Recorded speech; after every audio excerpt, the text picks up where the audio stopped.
आजू मोरा किछु ने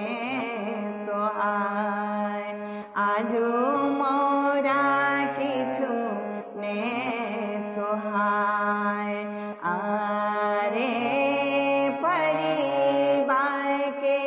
एलखिन मैया हमारो आंगन माँ से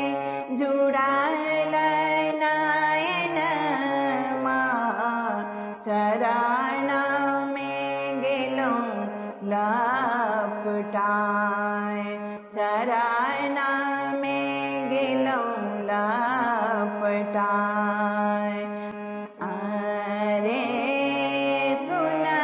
के ने जाई छथि हे मैया अपन गहबर बास बेटी के घर बा आजू मोरा किछु ने सोहाय आजू मोरा किछु ने सोहाय अरे शिष मोरा देलखिन दुर्गा ममता चरवा से लाल रे दुलरवा आंगुर लेलनी धराय आंगुर लेलनी धराय अरे सुन के ने जाई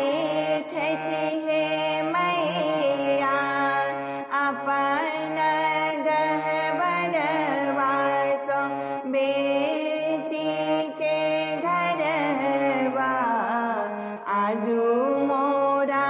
किछु ने सोहाय आजू मोरा किछु ने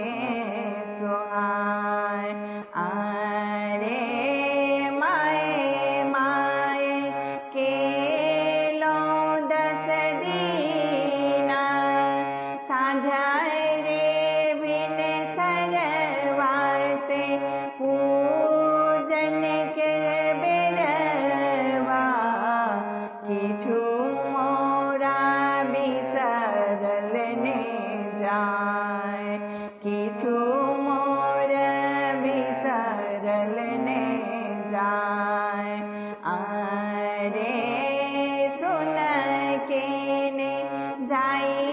छथि हे मैया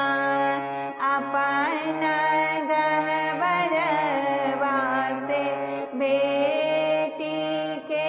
घरवा आजू मोरा किछु ने सोहाय आजू मोरा किछु ने सोहाय आरे पतियाला एलैनी रे मोहिया दशमी के तिथिया से केहन भेलै रीतिया कोना करब माई के विदाय कोना करब माय के विदाय अरे सुन